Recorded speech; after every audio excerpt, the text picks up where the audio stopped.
Viewers, আপনাদের সবাইকে শুভেচ্ছা জানাচ্ছি। এই মুহূর্তে আমি সাভারের গোলাপ গ্রামে সুন্দর একটি গোলাপ ফুলের বাগানে রয়েছি। প্রকৃতিতে ঠান্ডা বাতাস বয়ে যাচ্ছে, আর এই ফুলগুলো যখন এই বাতাস নাড়া দিচ্ছে একদম হৃদয় ছুঁয়ে যাচ্ছে। আর ফুলকে কে না ভালোবাসে। দেখেন কত সুন্দর এবং বড় বড় গোলাপ ফুল ফুটে আছে এই বাগানটিতে। এক কথায় অসাধারণ একটি সময় পার করছি সাভারের এই গোলাপ গ্রামে।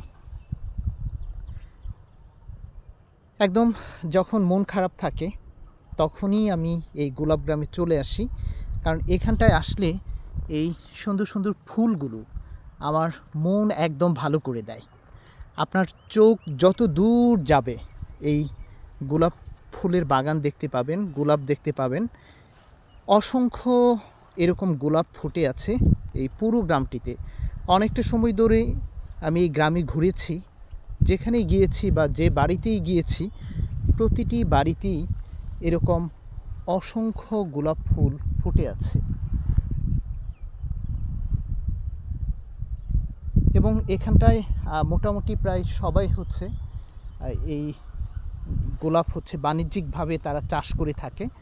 দেশের গোলাপের বড় একটা অংশ এই সাভারের সাদুল্লাপুরের গোলাপগ্রাম থেকে যায়। অনেক মানুষ ব্যবসায়িকভাবে লাভবান হচ্ছে এই গোলাপগ্রাম থেকে। সামনে দেখেন ডিপ মেশিনে পানি দেওয়া হচ্ছে।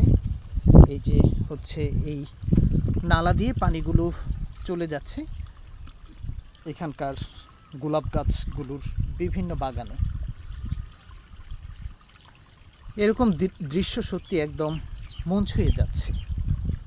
দেখেন ঠান্ডা বাতাসে এই ফুলগুলো যখন নাড়াচাড়া করছে, সত্যি একদম ভালো লাগা এবং আনন্দের মতো একটি বিষয় হচ্ছে এটি। তো আপনারাও চাইলে সুন্দর এই গোলাপগ্রাম থেকে ঘুরে যেতে পারেন, ভালো লাগবে এবং খুবই সুন্দর একটা সময় কাটবে। আর খুব সহজে এখানটায় আসা যায়। এটি হচ্ছে ঢাকার, আমি যেভাবে এসেছি, আমি মিরপুর 1-এর যেই দিয়াবাড়ি বটতলা ঘাট রয়েছে সেখান থেকে ইঞ্জিন চালিত নৌকায় করে মাত্র 40 টাকা ভাড়া দিয়ে সাভারের সাদুল্লাপুরে নেমেছি, আর সেখান থেকে 20 টাকা ভাড়া দিয়ে অটোরিকশা করে এই গোলাপগ্রামে চলে এসেছি। তো আপনারাও এই সুন্দর জায়গাটি থেকে ঘুরে যান, ভালো লাগবে এবং খুব সুন্দর একটা সময় কাটাতে পারবেন।